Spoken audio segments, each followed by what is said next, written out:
Podtacular, the unofficial Halo Universe podcast, presents episode 723, Giving Old Friends Warm Welcomes, recorded on March 3rd, 2020.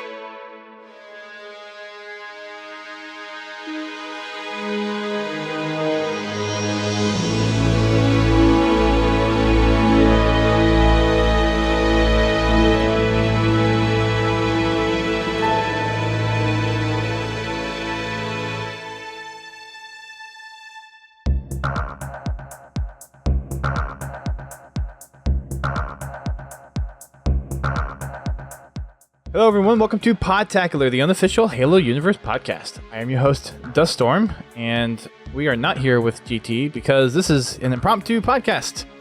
Because I will not be here for the rest of the week. I'm on a work trip, and it's past GT's bedtime.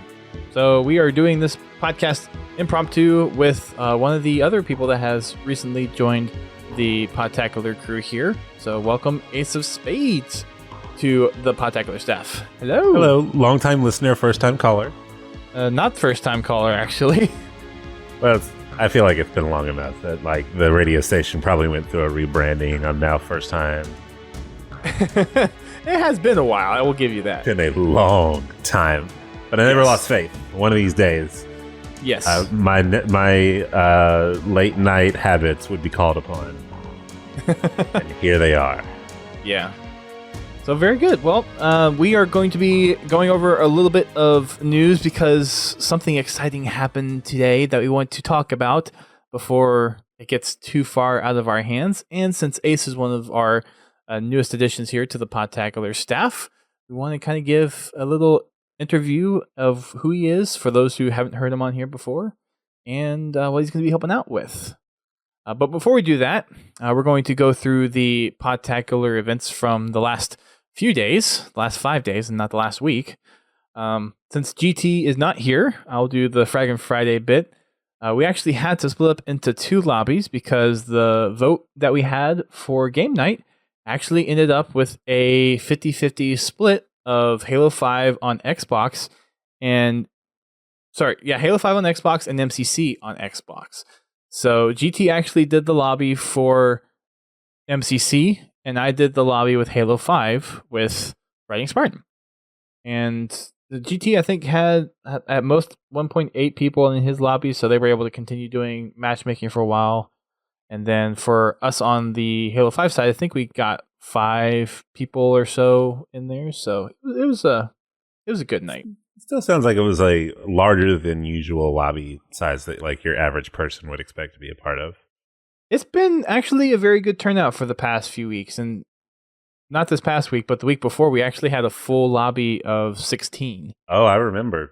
Yeah. I think involvement is what's really been improving, and for that, I can definitely say I for one appreciate that because it's nice to see people getting out there and voting, and then when the vote comes through, taking part, in the actual Fraggin' Friday. Yeah, we're still trying to get to the point where people that are going to be participating are actually voting, and GT actually kind of made a good observation where some people probably just don't vote because they don't care which one that we're playing. So sometimes there are a large population of listeners that probably are just like, hey, I'm just down to play with you guys. Like, it doesn't matter what Halo. Right. So it's definitely tough when you're just like, oh, what one of these 3 things that I enjoy playing do I specifically want to play? But we're still doing the polls. We're still making sure that those go up every week, at least when I'm here. And that might be something I delegate out to a couple other people that might be helping me with posts on social media. Wink, wink. I want to meet these people. They sound like fun chums. Well, we'll meet them in just a second. Hint, hint. Excited. Yeah. On the achievement side, we did not do a stream because I actually had to do some work over the weekend for some senior briefs that are going on this week. So unfortunately, no Halo Wars 2 achievement stream, but we're still getting pretty close with achievements, so we'll probably be done this month with all those achievements for Halo Wars 2. I admire your dedication. Thank you. On the article front, we have 2 new ones. We did do a streamer spotlight this week, even though the past 2 weeks we actually didn't do one. So the streamer spotlight, or the streamer showcase, actually was Savage Giggles. Some people may recognize her from Halo Outpost as being the person behind the mask of Hazel. And she is also canonically the appearance of Hazel, and she's also a very good friend of mine. Her stream was actually the one that got us up to 16 a couple weeks ago in our game nights, because her party actually came over and joined us for like the last hour of game night. So that was a lot of fun. It sounded like it. I definitely missed out on this last one because of church responsibilities. But I think I caught the tail end of it, and the lobby was still relatively full even late into the evening. Yeah. It gets pretty crazy. There was a while where I know when we first started doing this that GT didn't really do much as far as going past 10:30, but now since people have really been just coming in troves and staying, we've actually been going till 11 o'clock just because there's enough people there to keep the lobby going, and even after game night's over, there's still people I remember playing. There was one time where I was like, oh, hey, I wonder what everyone's doing. And I was like, oh, Fraggin' Friday's still going on, I guess. And I looked into like the Discord lobby, and there was just like tons of people still hanging out there. And I was like, I wonder if they're that part of the night where they like play the 200 kill Fiesta death match. Those are always fun. Oh, those are painful. Those are painful, but those are also where like the most natural conversation. Like you want to talk about like getting a good podcast, and there's where you're going to get your natural conversation. Because people just quit caring about the kills at a certain point. Yeah. Once it gets past like 50 or 100 kills, then people are just wanting the game to be over. They're either wanting it to be over. Bobby. Yeah, they're either wanting it to be over, or they're hunting a specific person or trying to get a kill with a specific weapon. Like it becomes very goal oriented and not like win the game goal oriented. Yeah. And with those, for those who have not stayed around for those types of games after game night, it usually gets down to the point where for the last kill, it has to be an assassination. Oh yeah, that I forgot. That's the rule. That's the unspoken rule. Actually, that gives me an idea for a little Halo Infinite idea of having. Oh, you want game-winning rule sets? Yeah, why not? I saw you did one for overtime, so it wouldn't be out of the stretch of possibility to do one for like getting the final score. Yeah. That was my one from yesterday or that was number 75. That one actually had a little bit of a interaction, and those are when you do those, and then like people like interact with them or provide their own feedback on it. To me, that's where it really gets fun. Yeah, it really does, because people kind of offer their own little twists on it, or they're like, "Oh my gosh, this would be so great," kind of thing. I was hoping mine from today would have been a little bit more engaging. I took a little bit of a quote unquote risk with mine and entered into the realm of what we could see in the campaign with today's. And that's the problem is sometimes like people are real touching campaign like mainstays. Yeah. So my idea for today, if people are interested on here, is how cool will it be to have a mission where you're supported by the Spirit of Fire on Halo. You're in a battlefield trying to take an objective among other units that could be orchestrated by Cutter based on your actions. See, and I see where that's like, I could envision that in my mind. Like in my mind's eye, I see that scenario playing out. And the only like thing that I think is kind of like touch and go with that is it makes Halo seem almost like Battlefield-y. Like the objective is more just capture A or capture B. And I feel like Halo is a lot more linear progression based. Like, you know, you're going to this point to encounter this thing and uncover this story. And there's not really a lot of like grand scale moving the front forward battles. Well, and that's why I specifically added on there based on your actions in game. Because yeah, you don't want it to be like you're in a Battlefield type thing, or you're basically you're trying to mimic moves that are orchestrated by an AI. You're the ones basically dictating the fight. You want it to be natural, still in that first person environment, but make it feel like you're part of a greater battle that's going on. Yeah, I could see that, especially because I mean they have stuff like where you call in, artillery or shots in like reach and stuff like that with the target indicator. Yeah. So it would be cool if they had like a variation on that had like a cooldown, or was designed to like take out certain targets or whatever. Yeah, and like the whole what was the system called for like ordering your Spartans around in Halo 5? Oh, I know not the Artemis, about. but because like think of it. Blue Team had that too. But you could have something like that integrated possibly as well. Yeah, where you could give like kind of generalized orders, go there, attack this, stuff.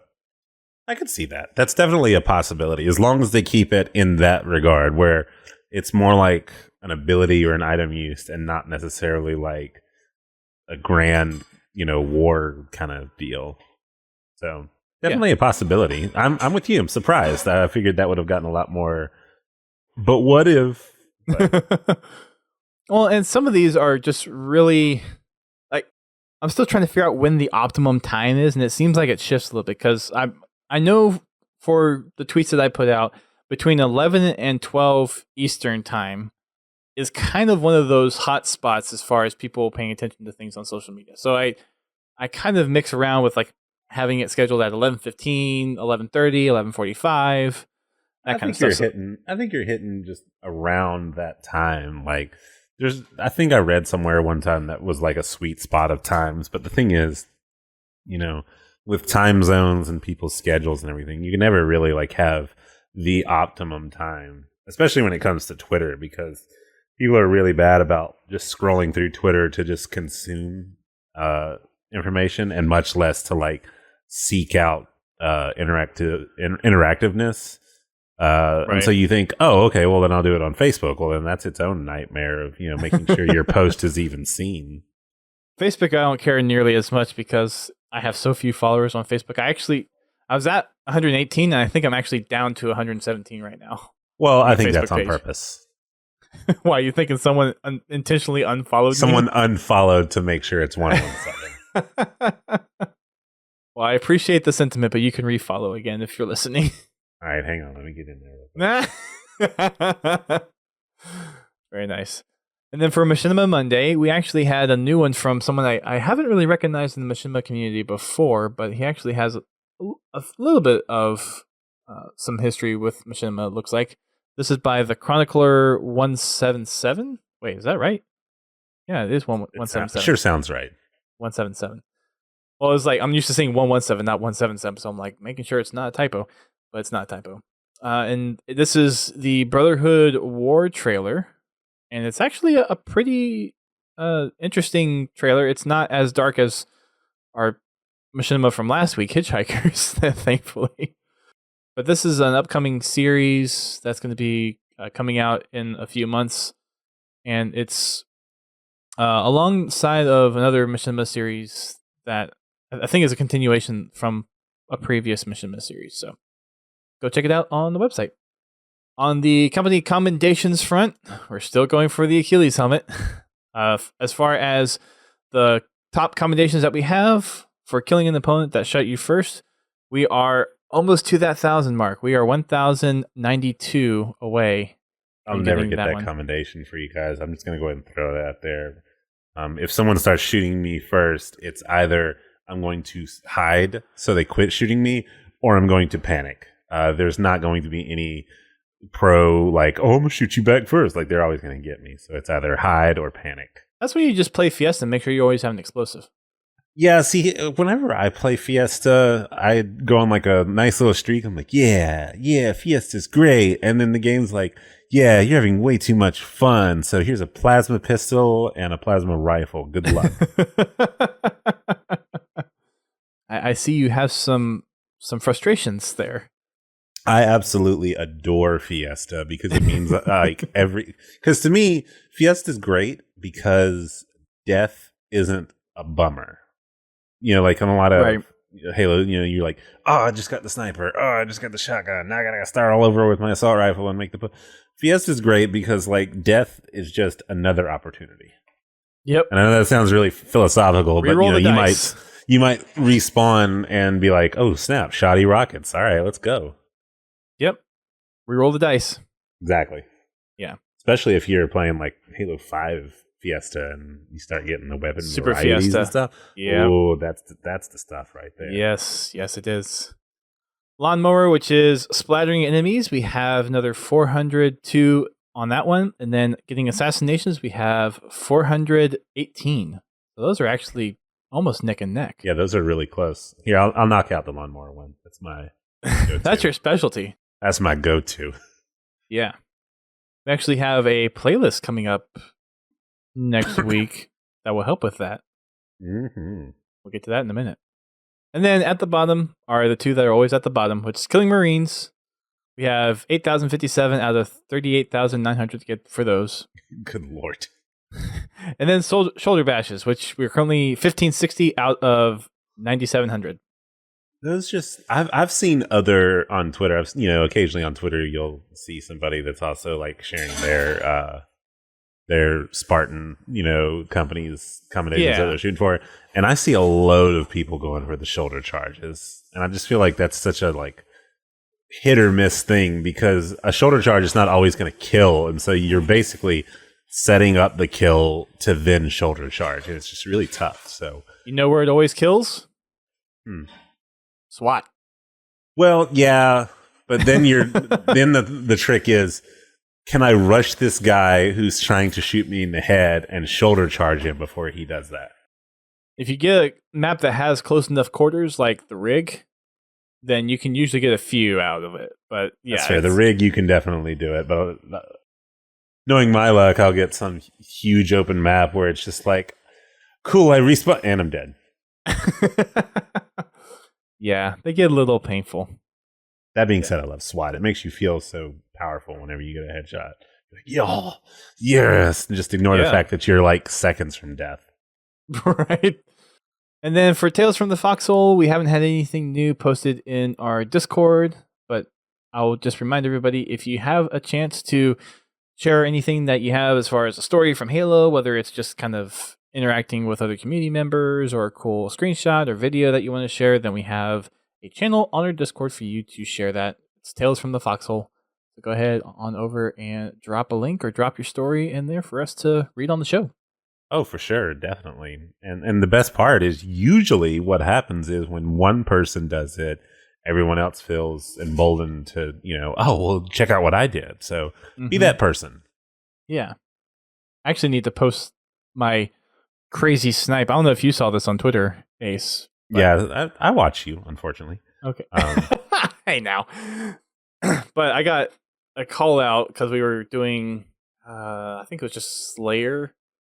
It looked like Slayer. Coliseum, yeah. And I was over on Blue Main, or Blue Bridge, and I got a call out that there was someone coming to Red Base from Red Elbow. And you can barely see the top of the person's head running across, and I somehow get a miraculous snipe on the smallest angle that you possibly could get it. Yeah, I didn't even see the head. I was just like, no, that was, you shot and just the guy happened to be there. As far as I was concerned. Like you may have been in a moment like, oh, there he is and fired. But as far as I could tell, you were just like firing a shot, hope somebody's there. Yep. I got so lucky with that shot. So lucky. Thank you. I get them every once in the blue moon. I don't. I get sticks. I get lucky sticks. But, you get sticks and splatters. But well, a man's all about specializing, and that's what I'm about. Yeah. So we've got our matchmaking update for this week. We've got Halo 5 stuff. MCC's not out yet, but Ace, what we got coming for Halo 5? I believe it's March 5th is when the spring 2020 arena season begins. Yeah. So all of you who are not me and really worried about your rank over in arena, it's time to get them silvers and golds and leave me in iron where I belong.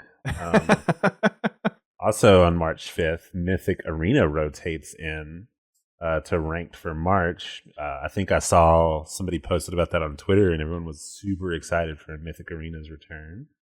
Also on March 5th, Halo 2 BR Slayer rotates in for Action Sack, which if you're ever playing matchmaking and you're like, oh, I want to run into Ace, that's where I hang out, is Action Sack. Action Sack.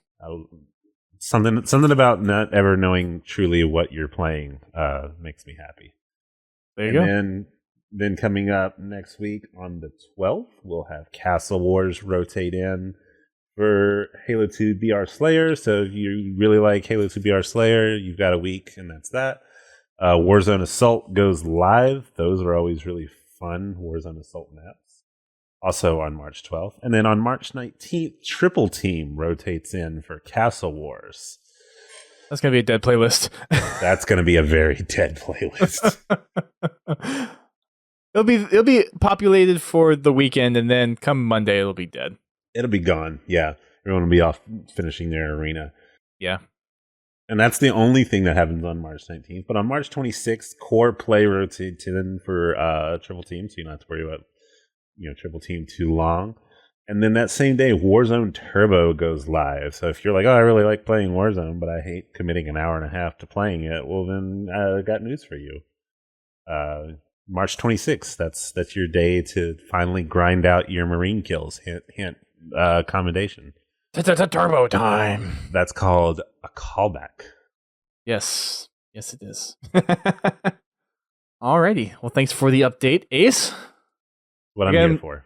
Yep. Again, no updates for MCC because we are recording this on a Tuesday, and those updates usually come out on Wednesday. But we have another update. Excuse me, there's a huge update for MCC. Yes. There's a pretty big one. Me. In substitution for what is normally posted. So, big news. Halo CE Anniversary is now out on the PC version of the Master Chief Collection. Like out of nowhere, too. Yeah. When MCC was launching, I remember there was a lot of buzz about, coming soon, and we knew Reach was going to be the first title. And then literally everybody woke up today and there was a trailer of like, oh, hey, by the way, CE's out. Yep. And CE Anniversary is ready to play. It's like, wait, what? I'm convinced that Microsoft / 343 must be sitting there going like, all right, so we've got all these Halos. Are we ready to launch them? And then someone just went, no, make them wait. Because they are like drip feeding us Halos. Well, and the flight just ended 6 days ago. Right. That's why I say like they've got this ready and then they're just like, go. Well, they have, if they were flighting stuff out through the 27th and then it didn't take them that long to integrate those changes into the game, they must have a pretty well streamlined mechanisms for getting those fixes into the game. Oh, for sure. It's great. At the same time, we're on if we counted each Halo that they've ever released, we're on Halo 12, 13 or whatever. Like at this point, they got to be good at it. Okay, there's got to be this nice, perfect system in place. Yeah. No, they've had since 2014 to come up or to kind of work out some of the kinks. So something like that. Yeah. Yeah. And we've been all waiting for those kinks. Yes. And they've been slowly rolling out, which is good. Very slowly. Yep. So the first article we have is actually the MCC dev update for February. This is posted by Postums over on HaloWaypoint.com. And there are 4 different key areas that they break down the article into. First one is the February flighting, everything that was happening over the past couple of weeks, what they were aiming to do, and some of the things that they had fixed. So they actually had 1 week-long flight, and then they extended the flight for another 3 days after they had found some additional things that they wanted to test out with the community.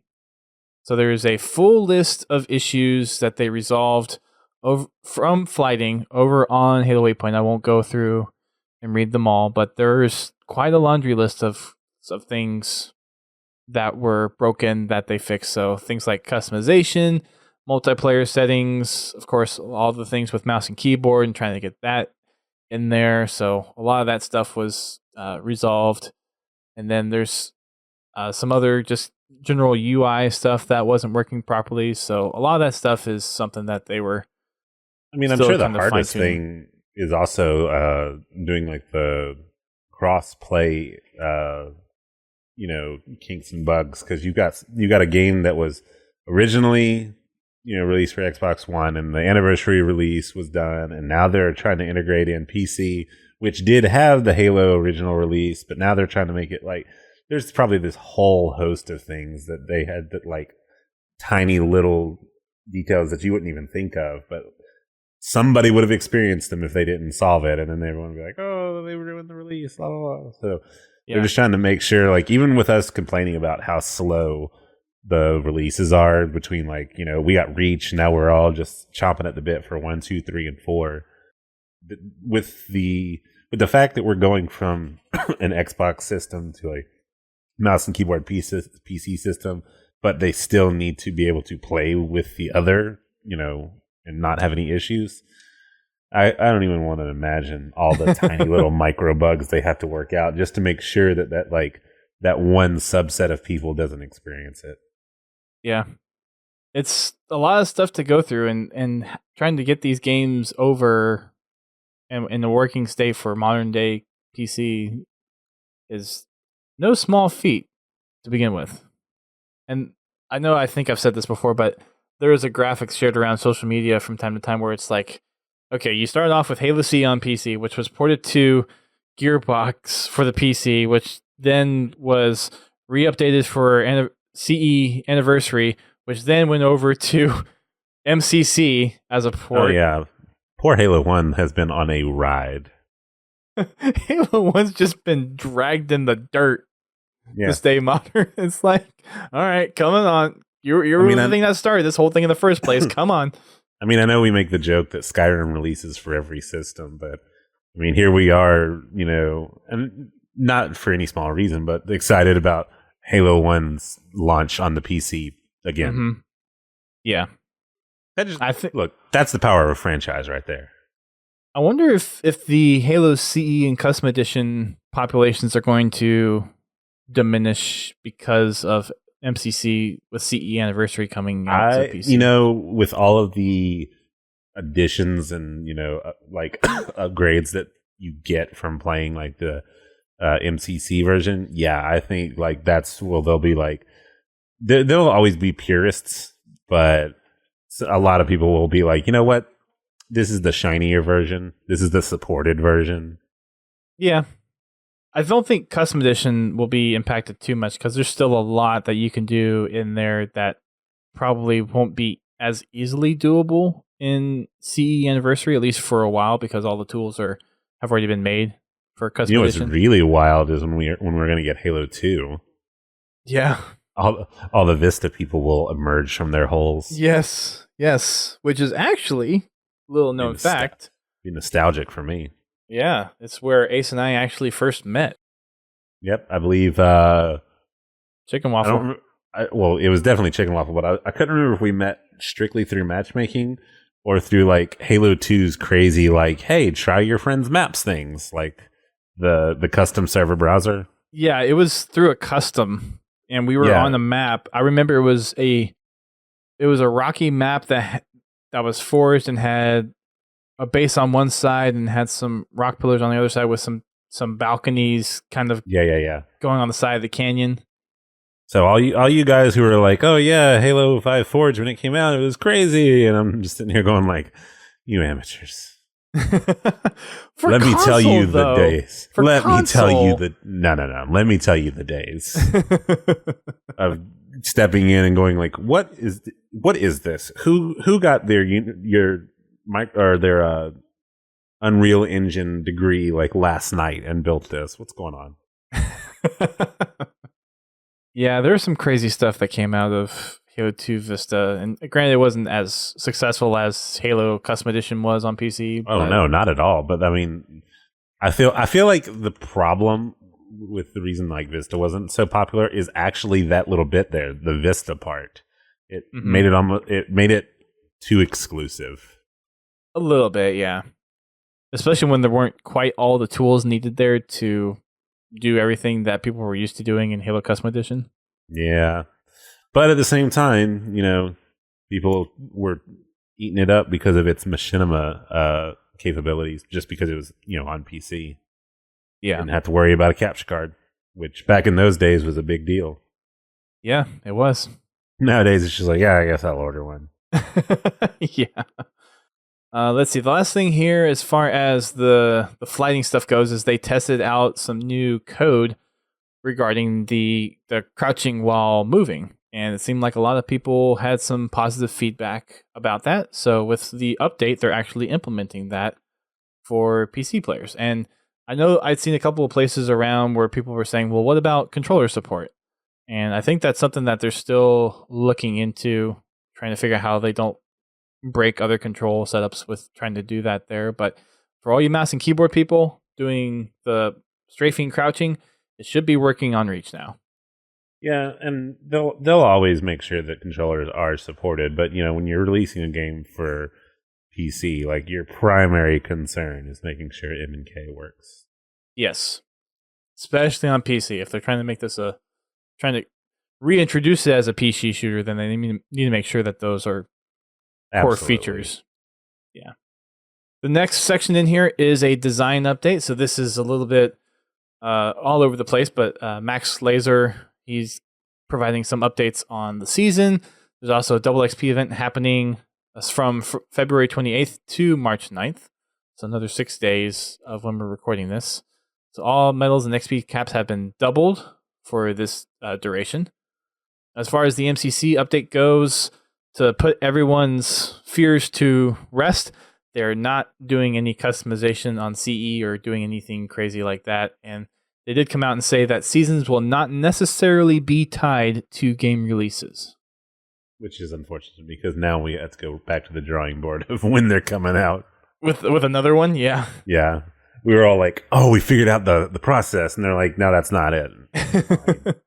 So each season will be set around content that they want to add to the game that is meaningful. So, I mean, in Halo 2, there could be additional emblems. I don't know how the customization is going to be there, if they can customize it at all. Halo 3 might be new armor sets. I saw somebody say, so when are we getting Halo 3 anniversary? There won't ever be a Halo 3 anniversary. Yoush. Okay. Let a boy dream. People need to get their expectations in check. Let a boy. Okay. The 360 was decades ago. Let a boy dream. It still looks good. It could look better. There's some new features for Halo CE Anniversary on console and PC, and that is from the community responses to having the classic multiplayer sounds in MCC. So now there is a toggle option for you to either have the classic Halo CE sounds or the newer Halo CE Anniversary sounds for multiplayer, and that will be in settings. Now that's neat. Yeah. And because of some of the things that they're having to do as far as an Xbox update and some of the additional bug fixes, if you haven't downloaded the update, it's going to be 60 gigs. Yeah, I looked the other day because like my internal hard drive was filling up a little bit. So I'm just going through like, well, what do I not really play / like what, is taking up the most room. And I looked at like how much room like MCC takes up, and I was just like, you're lucky I like you. Yeah, on console it's almost 100 gigs. It is like I know everyone made the joke about like how big like the Modern Warfare update was, but like Halo MCC is such a beast of a game, and it's just going to keep getting bigger. Yeah, not too much bigger. Well, I just mean like if they make any updates that adds any kind of content, like it's gonna have to be a hefty, update because it's got to make sure to gel with everything, and so it's a beast that will forever grow. Yeah. Well, and if you think about the way that CE was built, all the assets are in the map. So one of the things for CE is because they have 4K graphics in there and everything, or like update the textures. Ooh, I'm looking forward to putting on the anniversary update on my PC with the pretty. Yeah. And then with the them injecting the sounds into the game, that basically means you have to re-download every single multiplayer map because those sounds are stored in the map files. They're not single audio files. They were not tied to like your character or anything like that. Like it was per map. Yeah. Now, thankfully, in Halo 5, they were able to decouple it, even though they were still on the Blam engine. But with Halo Infinite, there's probably going to be a lot more versatility there to where updates aren't going to be nearly as huge. Halo Infinite idea, 75 small updates. You mean 77? Whatever we're on. Tomorrow's the 77, which I already have one planned for tomorrow. But I lost count after 4. Well, the thing was, like, when I first did it, I wasn't sure I was going to, like, I didn't have any notion of doing it daily. But then people started liking them. I'm like, okay, I'm onto something here. So now I'm doing them daily. And I still have some ideas, so Just I'm be still careful getting to there. not get writer's block. Start throwing out crazy stuff. I almost had it today. Idea number 133. Make Master Chief orange. Make him Griff, basically. Make him orange with a green visor. Invert colors. That would be weird. That'd be really weird.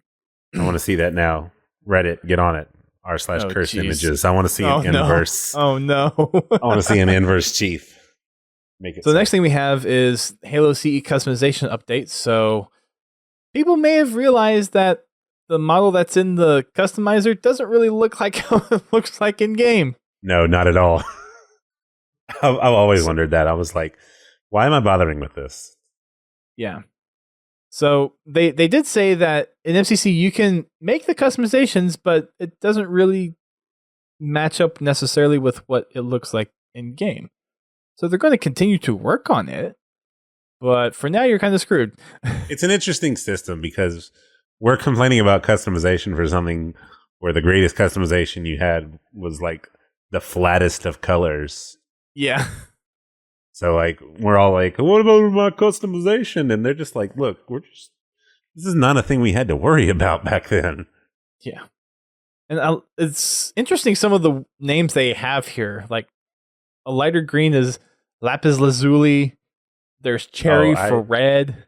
I always hated the colors because like my go-to colors for all of my Halo career has always been black and blue.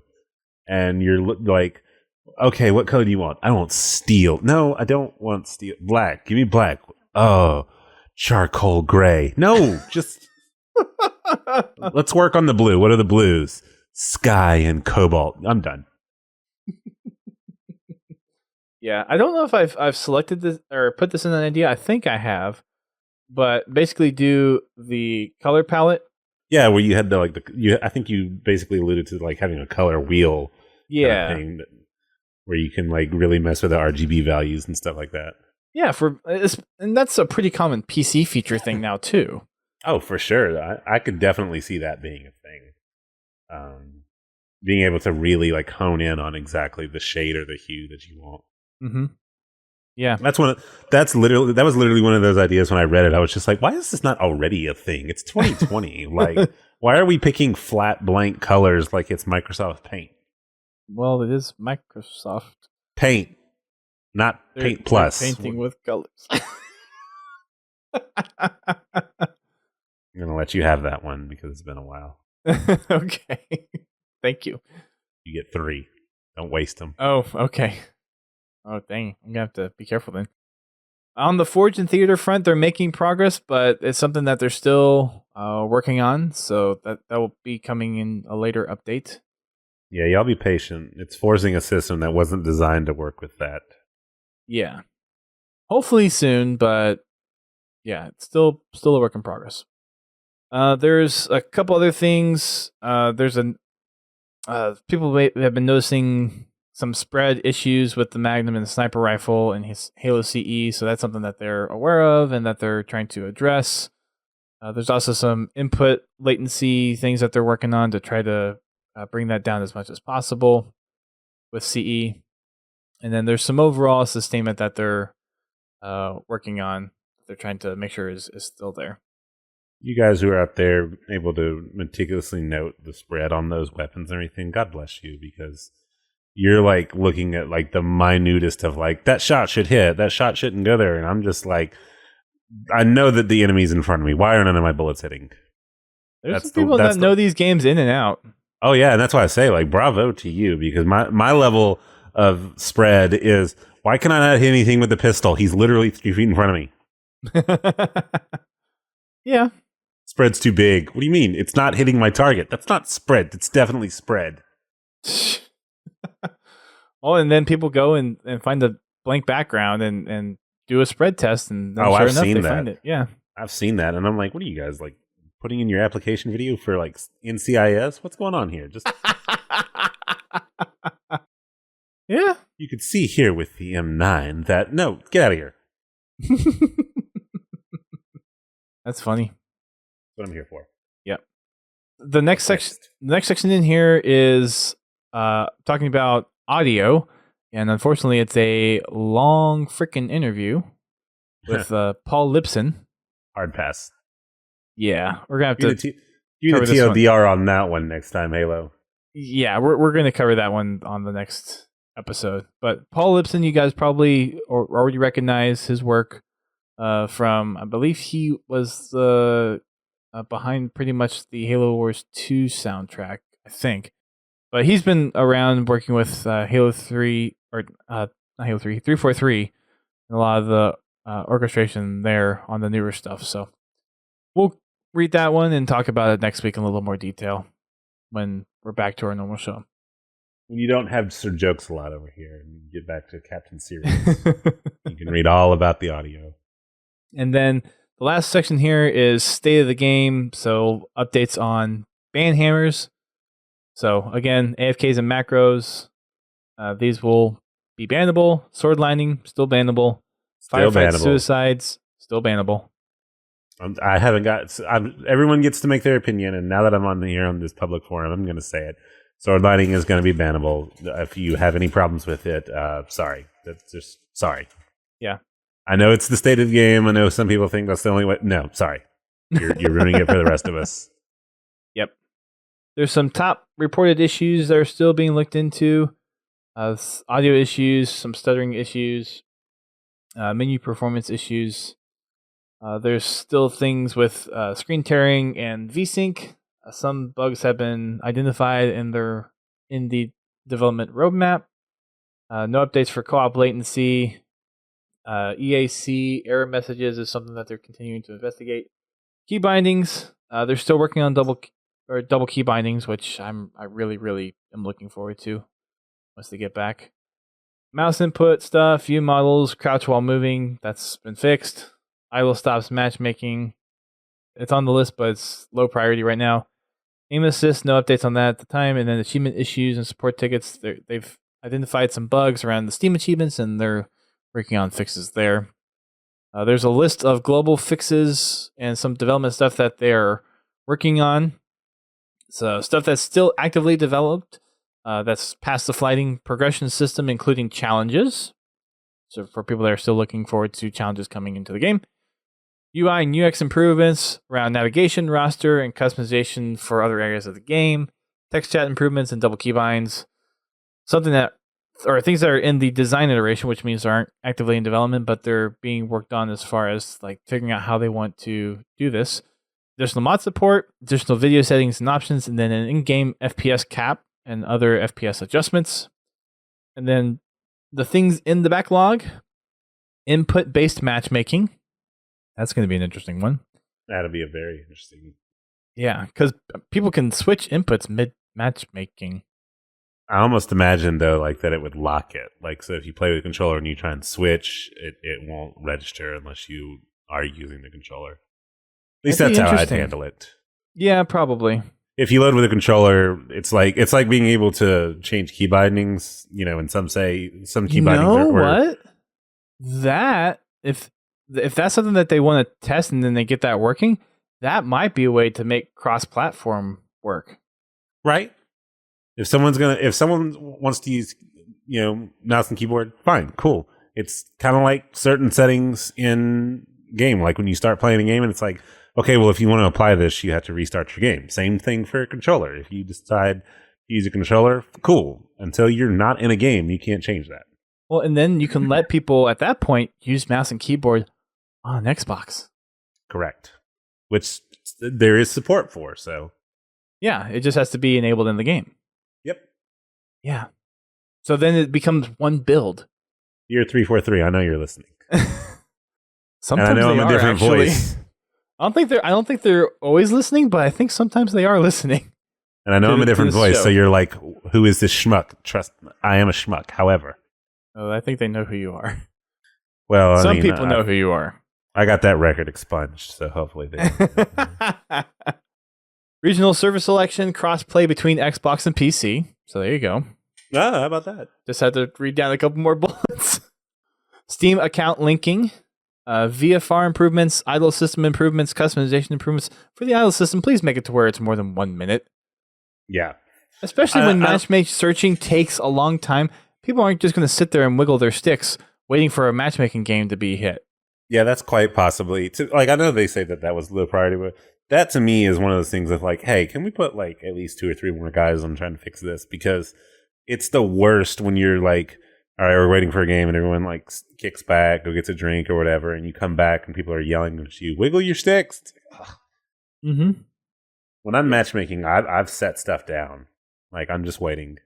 Yeah. And then, like, you go away, you're getting a drink or doing something, and you're waiting to hear that countdown beep of when it's ready. It's like, okay, I know I need to get back to my desk. Right. Or my game station or my couch or whatever. Especially on PC, you might be alt-tabbed, and so you've got it open. You can still kind of see it, but you're not, like, actively monitoring it or anything. Yep. Better ways to report players, bringing PC features to consoles like FOV sliders, additional accessibility support, and custom game browser. That's the good stuff right there. Custom game browser. Yeah, give it to me. I'm on the bottom of the list right now. Move it up. Hack in. Move it up. That's my jam. It's basically going to be Halo 2 Vista all over for me again. Just joining games, see what happens. Yeah. So that's it for the February dev update. Again, we'll go over the audio stuff next week when we have more time to actually read through it and digest it. And then on over to the official announcement of CE Anniversary being available on PC. So this is, again, on Waypoint, posted by Sketch. This is earlier today, which today is March 3rd for those listening via download. Actually, all this is via download because it's not live. Spoiler. So obviously everything is now in 4K, 60 FPS as long as your machine can support it. UHD as well.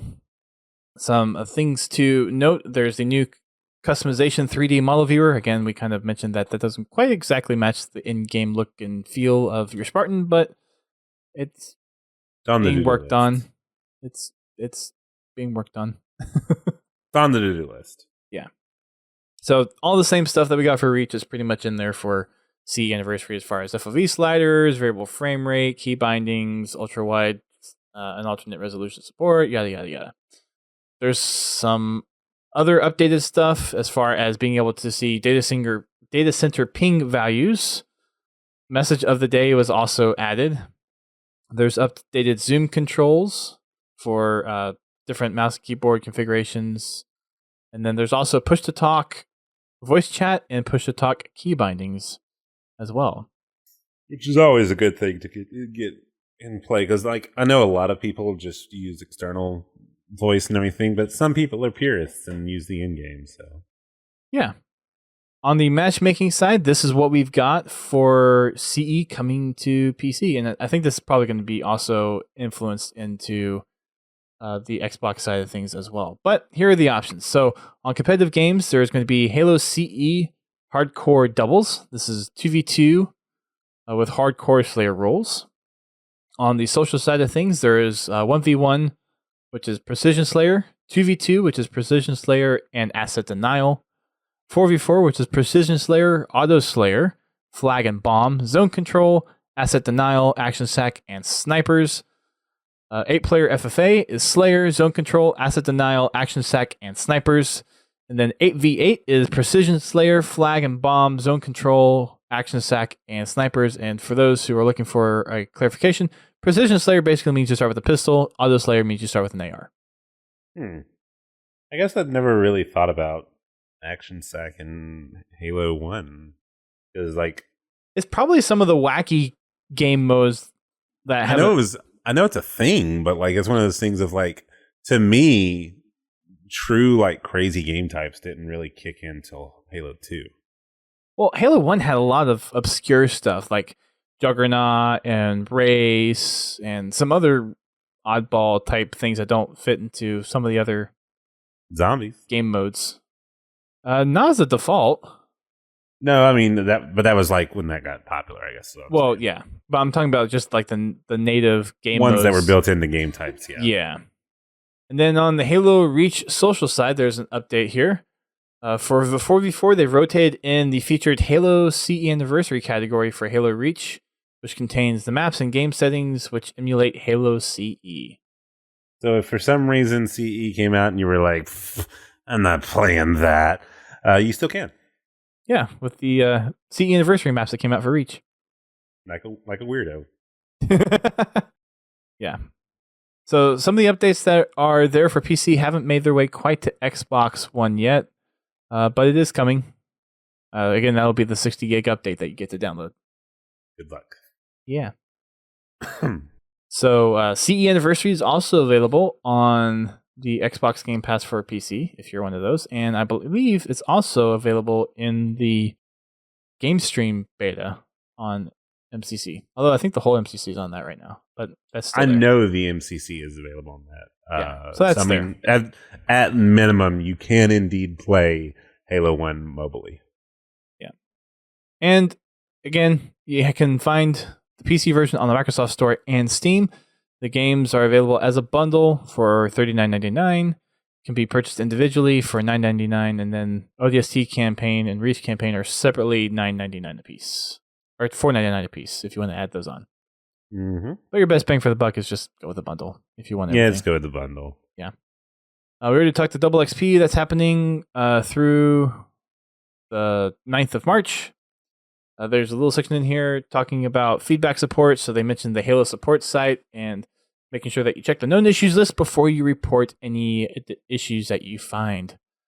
Additionally, the @Halo Support Twitter account will post some tweets every now and then on things that they're aware of or looking into. So make sure you check all the known issues list and the Halo Support Twitter account before posting any issues to see if they are already aware of it and working on it. If you want to be a part of the flighting for Halo 2 anniversary, then make sure you go over to the Halo Insider program and make sure that your profile is up to date. Again, you can go to haloinsider.com and update your profile to make sure that all your stuff is set up correctly. So if you've changed PC settings or if you've gotten upgrades and you need to update DXDiag, that kind of stuff, make sure you go over and do that. And that's it for the update for CE Anniversary. So it's here. It's available. It's here. Hidden Xperia has already posted a 4.5 hour run through on the campaign on his YouTube channel. Because that's what that. Of course he has. Of course. So yeah, people are excited about CE on PC. You think? Yeah, I think so. You think it might be a big deal? It might be. Yeah. Might be the thing that started it all? Maybe? Maybe. People a little excited? Maybe. Halo 1? Am I going to have to give you a notice too? Yes. All right. We do have a social post for us to go over, actually, since we recorded last time. So we've got a Today in Halo. What do we got on there, Ace? So today in Halo, depending on how you look at it, was a sad day. Depending if you're looking at the meta side of things. March 3rd, 2553, following the events of Halo 3, the UNSC conducts a memorial near the accession site to honor those who perished during the conflict. I believe that's that famous scene where like 117 is scratched in the pelican tail fin. It is. And that's why I say, like, it's sad because you're like, oh no, Master Chief, that's what we all thought. And then Halo 4 came around and divided the community straight down the middle. Yeah, it did. It totally did. It definitely did. I won't get on what side I stand in because that could be a whole other podcast. But yeah, that was a turning point for the franchise. Yep. But yes, the event itself, it's not downplayed. All the actual people who were on that list. Yeah. It's a long list. I don't know if that full list is anywhere. Probably not because it's. Yeah, because I mean, like, I don't think we actually kept like a notated list of. Although it would be really messed up if it was like per game. Oh, jeez. So like you go through your list and you're like, no, Private Jenkins, why? Yeah. So we have a new product that was posted either yesterday or today. I saw that. Just like we have the Halo Reach Game Pass that they were handing out at E3 and then released, there is now a Halo CE Anniversary mousepad. I know somebody who's going to want to complete a set. Shut up. I wasn't even referring to you, but now I am. Oh. Who are you referring to? Claude, he had gotten the Reach one, and so I was like, well, you got to collect them all now. It's like Pokemon. Oh. I'm considering it. You're beyond considering it. Shut up. There it is. At least I got the Reach one for free. You'll figure out some way to get this one for free, too. Go ahead. Say it. I don't know. I don't think so. I don't think so. You have poor context then. Yes, the Halo CE mousepad. Get it now while supplies definitely don't last. I'm sure it'll be fine.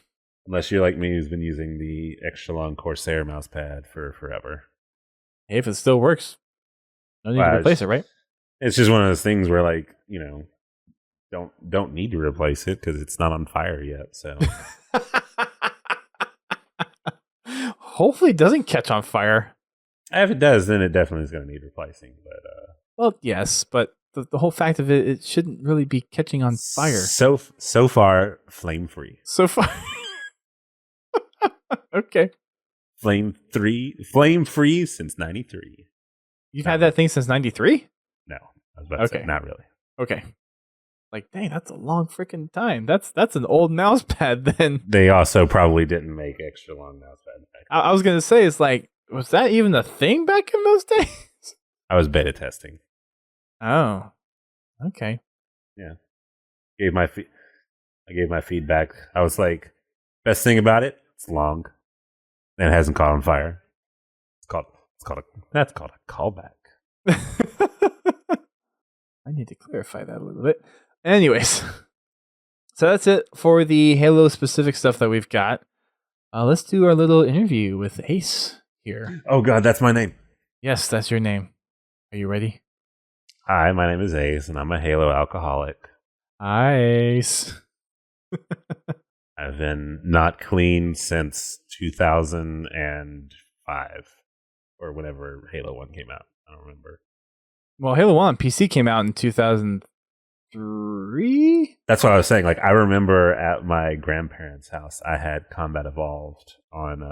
Actually, I remember I had two versions. I had Combat Evolved, but then for the longest time, I had the demo.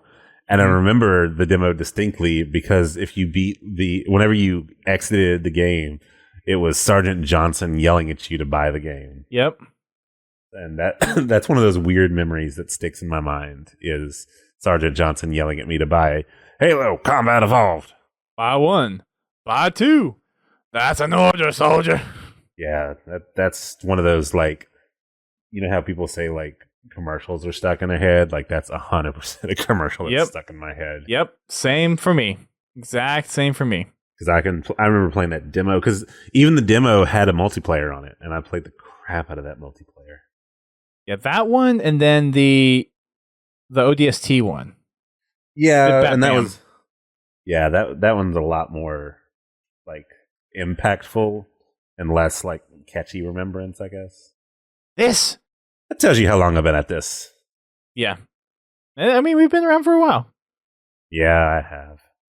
So, you probably know some of the default questions that we ask, so hopefully you're ready for this. And we've got a couple of special ones.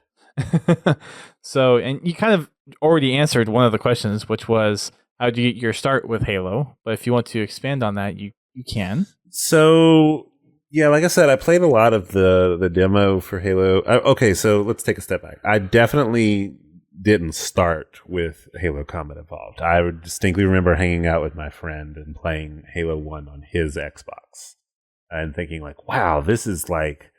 Because I grew up in the era of, like, GoldenEye and everything as like the top first person shooter. And my dad and I would play GoldenEye. And so Halo was like this next new first person shooter for me to like latch onto.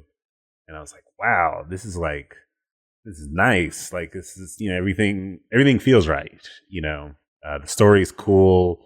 All the guns feel like varied enough to where like no two of them feel too similar. Like it was my dad preferred a lot of military shooters, and so you start getting a lot of samey guns, and so that's what I really liked about Halo was that it was sci-fi, but like the guns didn't feel like all of these have to shoot lasers because it's sci-fi. Like it just felt like humanity moved forward, and this is what they did.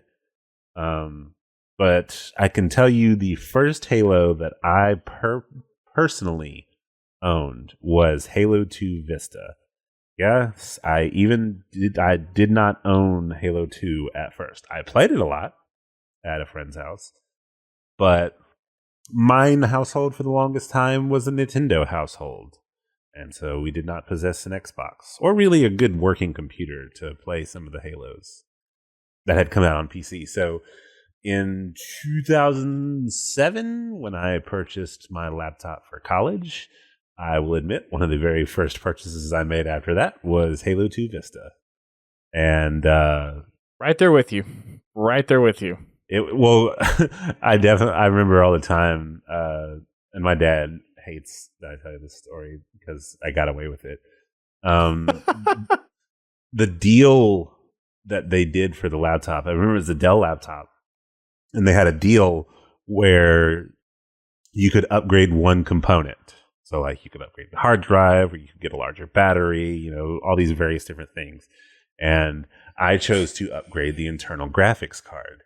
And my dad was like, oh, you just going to play video games on it? And at the time, I was going to do recording industry or video industry. And I was like, no, actually, you need an upgraded graphics card to do a lot of the video editing and stuff that you're going to be needing to do on a laptop. And he was like, oh, okay, I guess that makes sense. No, he was 100% right the first time. But I was going to college, so I was not about to say that, like, no, I want to upgrade graphics cards. I can play games on my laptop. Like, I wasn't about to say that. But that was definitely 100% the purpose behind going with the upgraded graphics card on it.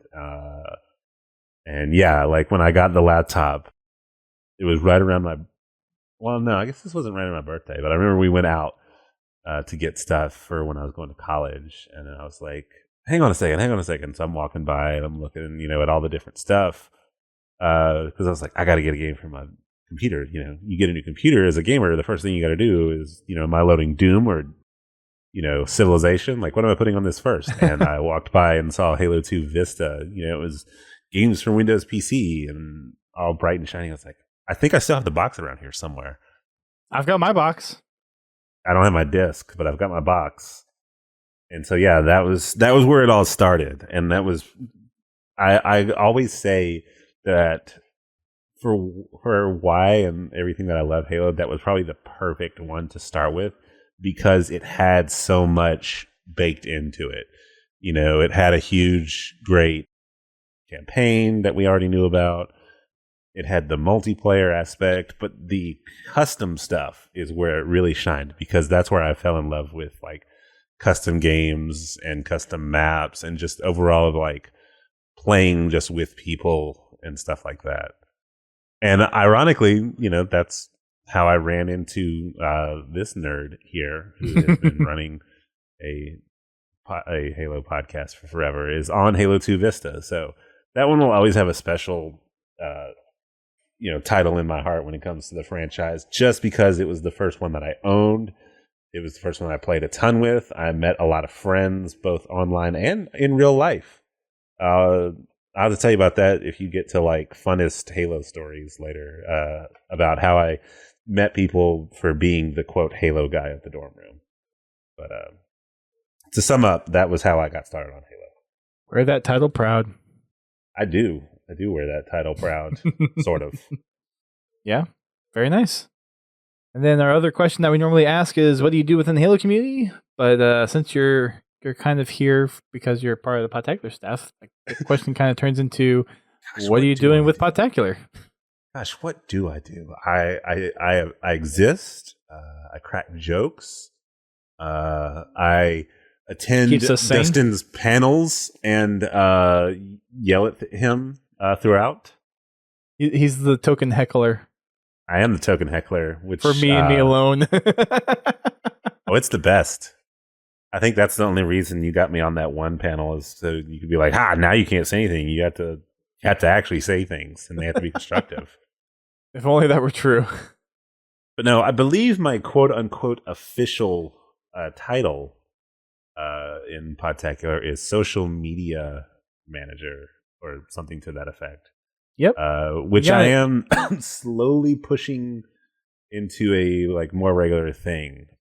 There have been a lot of, with New Year, new changes like in my personal life and some of the stuff that I've had to like, renew this.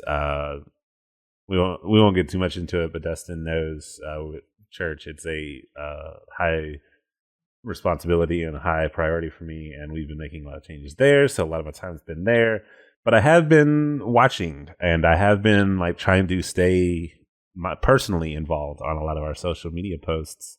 You may have noticed some of my more random posts popping up here and there while I was testing the waters, and I appreciate all of you who responded and interacted with that. It does make me feel good to know that like I'm not just throwing ones and zeros into the wind. But yeah, so what I'm currently doing in the community is the social media management. What I previously did in the community was part-time movie video maker, part-time therapist.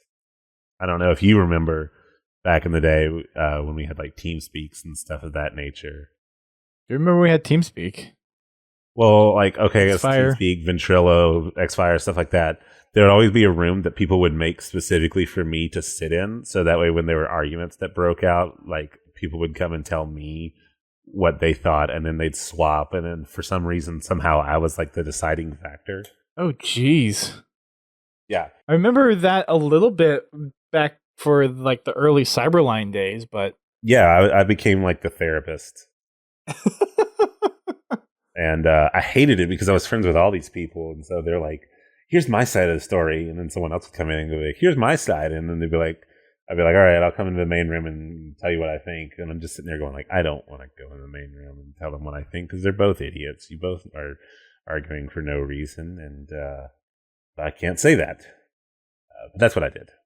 I helped with various communities internally, which is why Dustin has decided that I should do social media, because that's what I did, was basically keep the sanity from within.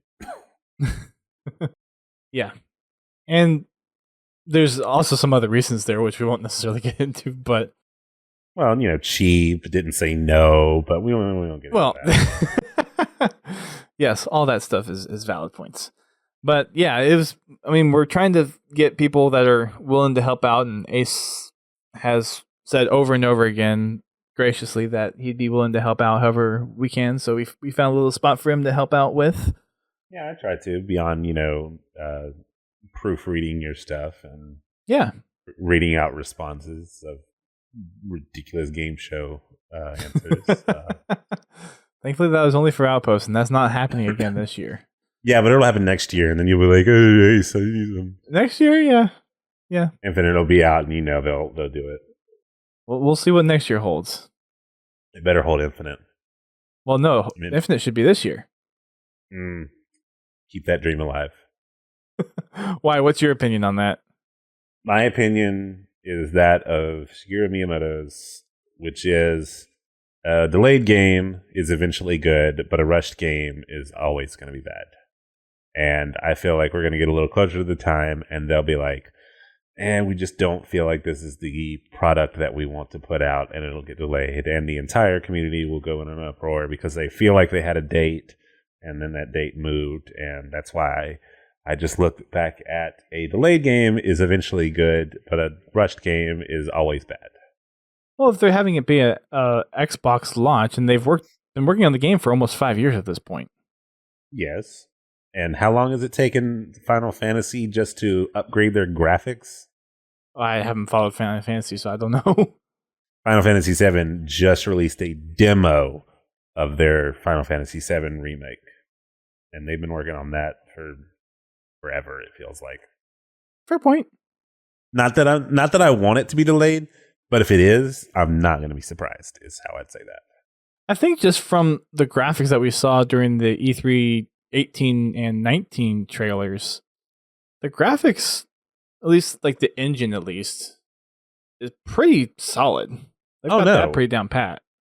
But graphics are a third of the fight, and I think the thing that makes me feel like they might, push back if they feel they need to, is do you remember the initial MCC launch for Xbox? I think they don't want that again. But it wasn't that bad for Halo 5, at least. There were problems, but it wasn't as bad for Halo 5. So I think they've already taken some lessons learned. But that's why I'm saying, like, the initial MCC release is why I feel like there'll be like, oh, this is the next big anticipated title. Let's make sure it's right. I just found a random meme going through some servers as I was kind of clicking through Discord. And this one is from goes by the California. He's UNSC and Marine in our channel. He's Peter Griffin online. And the meme says, CDC, the spread of the coronavirus is inevitable. Me, picture of the monitor. There's no choice. We must activate the ring. Why is that true? That was funny. Why is that true? Anyways, random meme. Only way. Random distraction. It's the only way to make sure. The only way to get rid of. Yeah. Anyways. Yep. Yeah. On the let's see. Where were we? I lost. I think. Oh yeah. I think we did all the basics. Yep. And I'm looking forward to these weird specialized. Yep. So the last question that we asked this for Writing Spartan, which we're going to ask you, is what is it about Halo that keeps you coming back and investing time into the franchise? Was not prepared. No. Gotcha. Got him. So normally I would do the cop out. Oh, it's a 2-part, but like I stand with the crowd that while I enjoy 4, while I enjoy 5, I personally feel like if Halo campaign wise, Master Chief Saga wise had ended at 3, and I would not shed any tears. 4 is good, 5 is good to varying degrees, but I feel like 3 was a good bookend, for the series. So what really keeps me coming back is honestly, and this is going to sound cheesy for the fact that we're a Halo community podcast, is the community. That's really what brings me back each time and renews my I'm going to fire up Halo right now. Because there are a couple of other communities that are like Halos to a degree. But for a game that's a shooter, that to have a community behind it that is not like top of the line, they're not your Call of Duties with their 6 bajillion, money purses for their tournaments. But Halo remains consistent and consistently stays fun without ever being stale because of the fact that the community is like, hey, I thought of this ridiculous game mode. Hey, I thought of this crazy map idea. Hey, we just thought of this weird game type, and you just don't get that in other game franchises. In COD, you don't have hey, we're gonna there's no such thing as Duck Hunt in Call of Duty. There's cheat versions or whatever. I think I remember playing one called Border Patrol that's very similar. Okay. To Duck Hunt, where you run across a big open field and snipers on a roof try and shoot you, but it's nowhere near the same thing. And I mean, even beyond that, we can all take a step back and realize that Duck Hunt on its own as a game type has evolved, because now people are play Duck Hunt, and you're like, okay, well, are we playing the traditional 5 story ones with all the different obstacles, or are we playing the more latest one that I've seen where you're trying to run across and people are knocking over the shipping containers? there's just so many variations on just that. And it's a custom game mode that has all these extra limitless possibilities. And it's not even something that Halo gave. And the community came up with it. Same for like lava pits, so trash compactor, all of these things where the community not necessarily decided like we're going to pick up the slack, but it's just decided like this game is fun, but we were brainstorming and thought of this, and all of a sudden like now it's a thing. Because that's another thing is you look at the community throughout Halo, the community has influenced so many things that are like now core parts of Halo. You look at Halo 1 to Halo 2, I don't think the community was necessarily clamoring for like to play as different like elites and whatnot, but the big outcry was like, oh, we wish we had more than just the difference between a blue, red, blue, and black, like very basic looking Spartans. They're like, cool, we're going to add some extra customization options. We're going to add emblems. We're going to add in elites. And the community was like, sweet, we're down with this. And then from 2 to 3, they were like, well, we really enjoy making machinima and everything, as like red versus blue, really kicked off in Halo 2. And so they were like, cool, we see you. We're also going to make theater and then forge because we want you to build your own stuff. I think in Reach, we had like, to me, the pinnacle, the classic Reach, the pinnacle of like customization, really being able to like hammer out exactly how you wanted your Spartan to look. Mm-hmm. The credit system notwithstanding, I enjoyed the fact that like I could really be meticulous the way I looked, which is something that, and again, the community clamored for. In Halo 2, like zombies became a thing, but it was that old school, like, hey, if I kill you, you have to swap. And so Halo 3 was like, hey, we're going to make this an actual thing. And so it became like a true blue game mode. I don't think SWAT was necessarily community influenced, but like shieldless, combat was a thing that the community pushed for from the original to like 2. And so, SWAT became a big thing. Well, and SWAT was pretty popular amongst other shooters because you don't have shields necessarily. So I think that's and where it so came from. Yeah, so like there were people who were playing basically, shieldless Halo, and they were like, hey, that seems like a good idea. Yeah. So to me, the community is the thing that keeps Halo going. Like every once in a while, you might find Halo get a little stale because nothing's really come out, but that's just because you're not looking in the right place.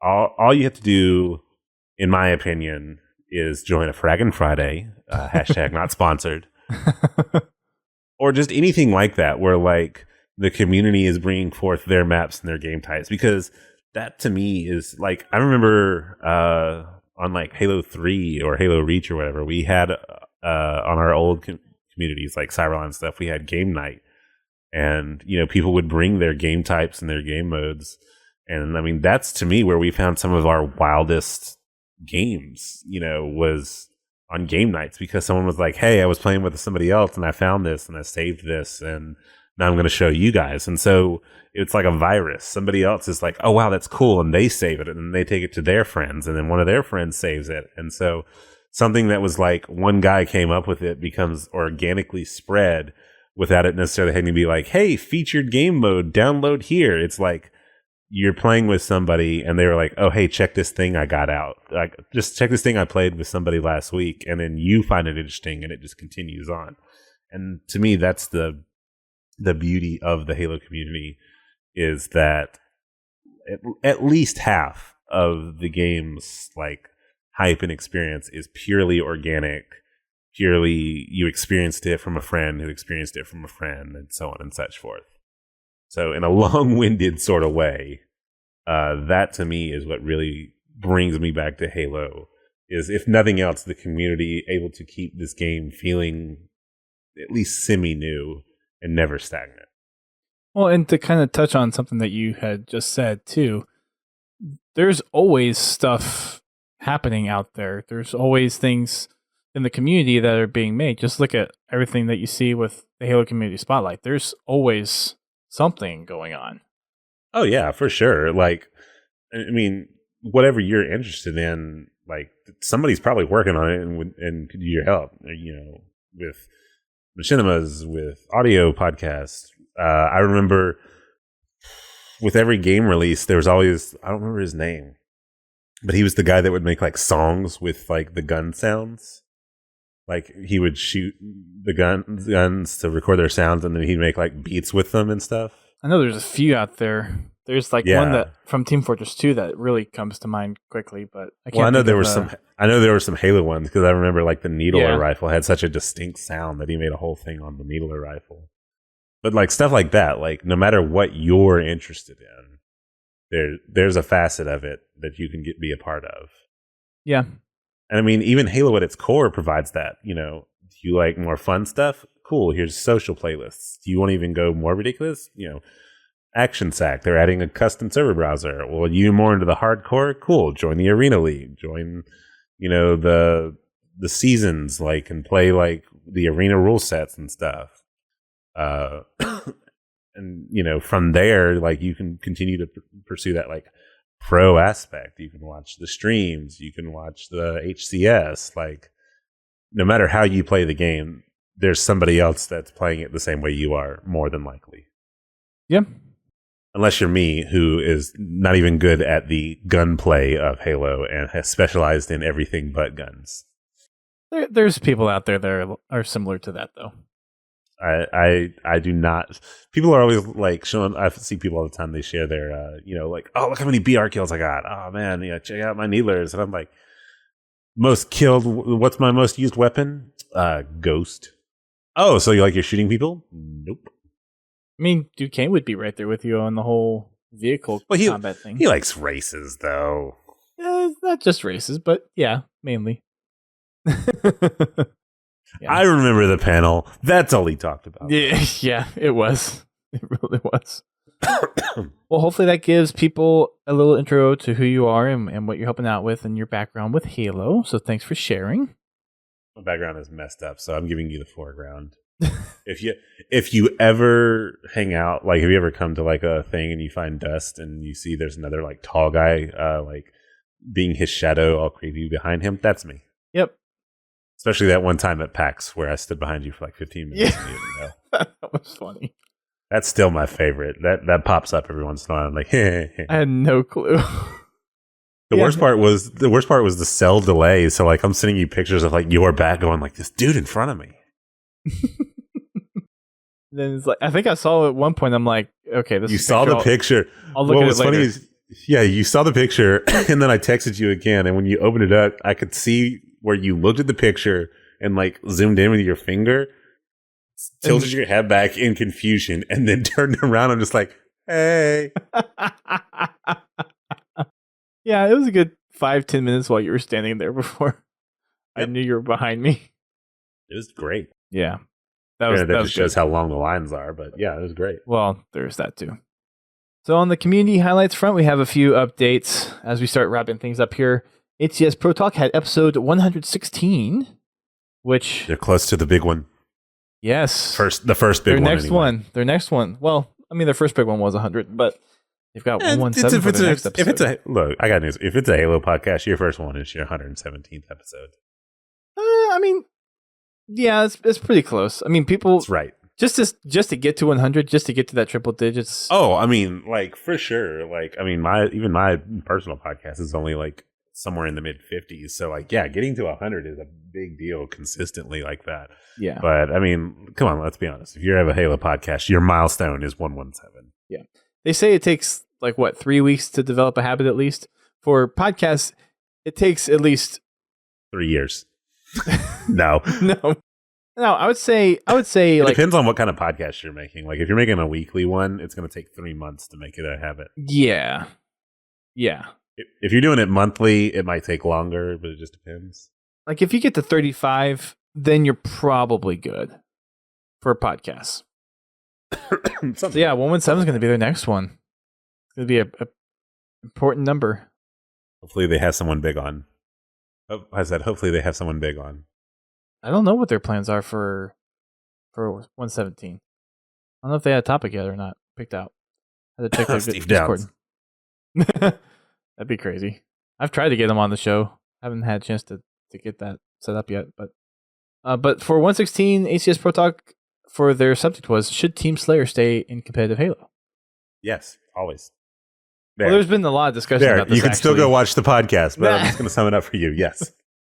There's been some discussion around the community of what has Slayer really done for competitive Halo, and people are saying it's stale, or there's just doesn't really invoke a lot of strategy or kind of risk reward type things. So that's been something that's been on the. I mean, I suppose, but like the good old classic 4v4 to me is always going to be a staple. Yeah, but I do kind of agree where it doesn't really seem like deaths mean a lot until you get into those stalemate things where it's like 46-47 type thing. I suppose. So it'd be nice to get back to some kind of point like that. It'd be nice. Well, what they need to do is, I hate to use them as an example, but in Call of Duty, in certain like hardcore modes and everything, there's like a respawn delay, and that's to me what would really like hype things up if you could have like a power play situation. I think for objectives that'd be key. For Slayer, it's not as big of a deal because like you're not able to get anything done in the interim except just getting more kills, and like no matter what situation you're in, if you have more people than the other team, it just means that there's less bodies for you to see to shoot. So another thing I'm thinking of too is if you look at the popular games as far as shooters go, which is Overwatch, CSGO, a lot of those primary game modes are objective based.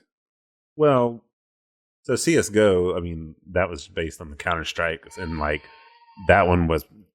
that's primarily, basically search and destroy, like through and through. Mm-hmm. But Halo was always like a competitive shooter from the start, like whereas objectives were just secondary. So, I mean, it's all about like how the game functioned at its core, and like Counter-Strike and Overwatch were objective first, and then they added team deathmatch. So I don't know if Halo could, like, that's why I thought it was weird seeing like getting rid of Team Slayer, because I'm like, no, that's like what the game was built on.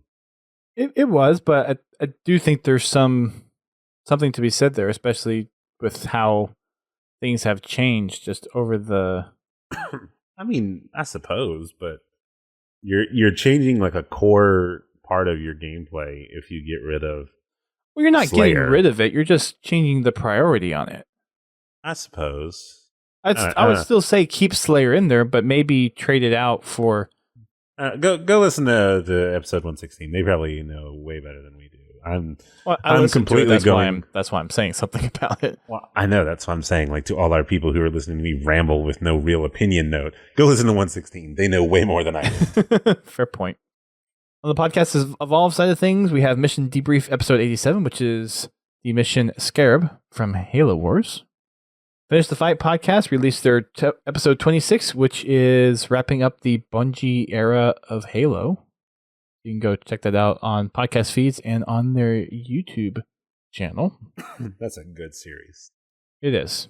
We are actually planning to have them on the show, not next time we record, but eventually. Build up the hype. On March 19th. You lost the hype.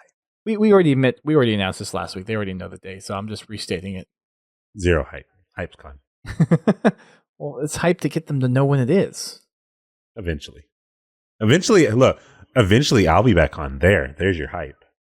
Now people will never know. This is true. Now people will never know. They'll be like, "Oh, geez, when is this guy coming back on so I can unsub from that episode?" But now they'll have to listen to everyone, and they're just going to be waiting for me. And do I hit pause yet? Oh, geez. That's called self-deprecation, kids. Moving on. Anyways, yes, moving on. We're going to go on over to our community musings. We have our Halopedia's Trivia Tuesday. Oh, I believe today is Tuesday. Let's do some trivia about Tuesday. So, Ace, you want to take that one? I do. What's interesting is this is involving some book knowledge. Did you know? Wait, how do they do it? Did you know that at the Did you know that the Voy Memorial? I think I'm pronouncing that like Voy, yep. Vowel, however you. Yep. Among those present were Fred, Kelly, and Linda of Blue Team. For those of you who read the books, those names probably sound familiar. Franklin Mendez, head trainer of the Spartan 2s and 3s, and Kilo 5, who helped recover them from Onyx. Again, book knowledge, Ghosts of Onyx, highly recommend it. Especially to learn a lot about the Spartan 3 program and why Buck can suddenly become a Spartan. Yep. But yeah, that was that was interesting to think about because, like, you know, Chief was part of Blue Team, and so it was neat that the other members of the Blue Team were there. Yeah, and then they learned he was back, and then they were in Halo 5. Yeah, and then skip forward canon, and suddenly, yeah. There you go. Yeah. On the YouTube front, we have 2 new videos from Hidden Xperia. We mentioned that he had the Halo CEA MCC full campaign that he streamed. It's about 4.5 hours long. And he also has his Reach Mods number 5 video up. I'm just going to point out that I love mods, and I am disappointed that I have not started that process with Halo yet. I just haven't had time. I remind me after this podcast. I have something in mind to mess with you that I'm going to do. Okay. I've planned it all out. Fair enough. From Halo Canon, we have his monthly recap for the month of February. Let's go over and check that out. For Installation No 1, only one new video from since our last recording, and this is Back in the Armory. This is the 16th installation for the Brute Shot, one of the weapons I missed in last week's poll. Anyways, from Ultimate Halo, we have 7 essential theater features Halo Infinite needs. I think you stole some of mine. A very classic YouTube right there, saying like what something needs. So Fletch has been doing this for the past few months. I want to say maybe close to 6 months. That's kind of like a 7 things in Halo type of a thing. Oh yeah, I just mean like anytime a new game comes out, like those are always fun videos to watch of like, this is what this game needs. This is what this game needs. I mean, they help. You know what he's doing? He's stealing your Halo Infinite ideas and putting it in video form. So we were supposed to be working on a collab for talking about little Halo Infinite ideas being kind of a collection for one of these top 7 video type things. I'll get started on the paperwork. Thank you. Are you going to be our legal advisor as well as our social media manager? I'll be your illegal advisor. Yeah. On the general kids side of things, we have 3 new videos. First one is Dare, but she's cheating on Buck. So this is all the cutscenes where Buck has been replaced by a brute. Oh, that's and other characters.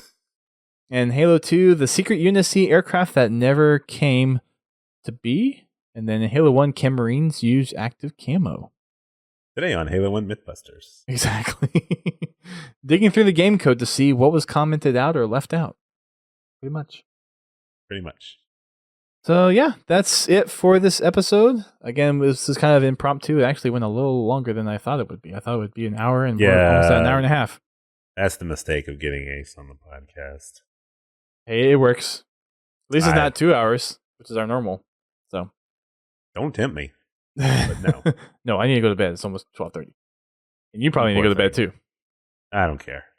Your wife's probably like, why is he on the microphone? This isn't Monday. Or no, you guys do Monday nights or Sunday nights? For what? For for my recordings? Yeah. Oh, no, I actually had literally just finished mine. And then you were like, you want to be on one? I was like, I guess we're doing 2 tonight. There you go. Well, since we're at the end, why don't you go ahead and plug your personal socials? And since you mentioned the other podcast, what you do there? So if you guys want to see the little bits of information that I put out into the internetverse, it's AceofSpadesCard on basically anything. I have tried my hardest to maintain synergy. So Twitter / AceofSpadesCard, YouTube / AceofSpadesCard. I have recently, like several other people, made the jump to Mixer. So I have been streaming more over on Mixer. Same thing. Username Synergy. Yeah, and I mean, I highly doubt our 2 ecospheres will line up. But the podcast that I personally do is called the Quick Pop Podcast, and it is a wrestling podcast for all of you who believe in the pureness of the sport. Go away. We are here, completely here, just for the madness that is professional wrestling as it exists today. So yeah, I don't know if those spheres overlap, but hey, if they do, and you want to listen to a couple grown men recap the soap opera that is professional wrestling, then by all means, come check us out at the Quick Pop Podcast. Very nice. I mean, it's all right. Hey, I'm sure there's an overlap and intersection there. So, yeah, you know, people who want to see Master Chief pile drive someone, I'm sure, are like, oh wait, yeah, wrestling. I'm about that. I mean, there's Haloid. You know, you make a good point. Yeah. Exactly. Did I get a one taken off for making a good point? Well, you only had one. I know. But getting back down to net zero feels nice. I'm gonna hold those two. I'm gonna lord those two over you. All right. So on our next episode, we are going to have the folks from Project Autumn on the show to talk about their project a little bit. We'll have our next tier poll result, which will be the Halo vehicles. This will include things like all the land vehicles that you can normally play in multiplayer, all the air vehicles, and we'll probably also throw in things like the Longsword, the Spirit, Dropship, the Phantom, the Pelican. Things you can only get like real specifically, but technically do exist. Right. The Saber. Like none of the like space-faring vehicles like the big ones. You can include the Scarab? Yes. The Scarab will be included. So hashtag fun glitch. Yeah, right. So that'll be next week, and then again the following week will be the Finish the Fight folks, and at some point in there will be our next book show. Those are always interesting because every time I see that you're doing this, I'm like, are they going to do an entire thing on just like a book? And then like I listen to them, I'm like, dang, there was something to talk about the entire time. Mm-hmm. Bravo. Yeah. So, like we mentioned on the last podcast, I am finished with Smoke and Shadow, so that will be the next one we're talking about. I will be starting Halo Renegades, and I have a work trip coming up, so I will probably be able to read that on the plane. So, Halo Renegades will be done, so probably within the next 2 months or so, we'll be covering both of those books and moving on to our next books afterwards there. So, Smoke and Shadow hopefully will be at the end of this month, and then Renegades sometime in April. Good stuff. Yeah. So read along if you want to not get left in the dust. If you have the books, Did and you have just say get left in the dust? Yes, that was not intentional. It felt intentional. It was not intentional. It's going forward. Okay. So those are the two books, so make sure you read up on both of those, and then once we get through those, we'll make sure to let you guys know where we're going next with the books. So you don't get left in the dust. Hey, you said it that time, not me. It's called a callback.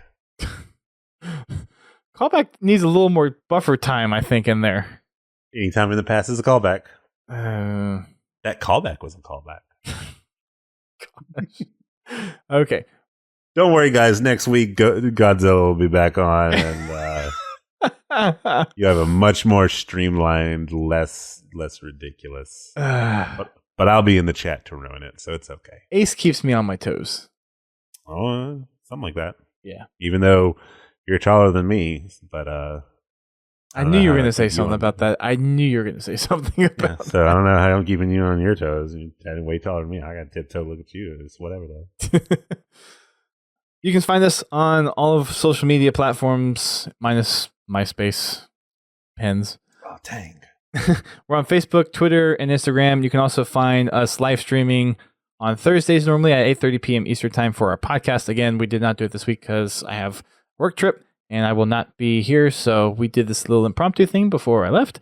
So this should be actually releasing on the day we normally do podcasts, so on Thursday. But we'll be back next week with the live show with the Project Autumn folks and GT back in the hot seat. And we'll also be checking out the weapon poll, like I said before. You can also check out Fragging Fridays. That should still be happening on Friday. Again, the poll for the game that you want in on the platform will be in our Discord server. So if you want to be a part of that poll and intend on playing, then please head on over to podtacular.com/Discord. Look for the game night channel and cast your vote there on Fridays. And then on Sundays is normally our achievement night. We will not be doing it this week because, again, work trip, but the following week, we'll be resuming with Halo Wars 2, trying to get that one finished out. And then we'll be figuring out where we're going to go from there, whether it's going to be MCC or maybe try to get a couple of people in to try to get some of those FFA Halo 3 achievements, those pain in the butt ones. And all achievements are a pain in the butt for me. Not every single one of them. I tried starting the menu to get that achievement. Didn't work. Wait, what? I'm making a joke. Move on. Okay. Half the time I don't know if Ace is serious or not. So that's the beauty. Yeah, of Ace. that's the frustrating part of Ace. Beauty. Frustrating. Anyways, that'll be it for tonight's episode. Thank you everyone for downloading us and tuning in. Again, sorry this wasn't live, but this was very impromptu. He didn't want to show me. He's ashamed of me. No. I look better. I mean, that might be true, but I'm still not ashamed. Anyways, we'll catch you guys on the next one. Thanks again for listening, and as always, keep on fragging them trucks.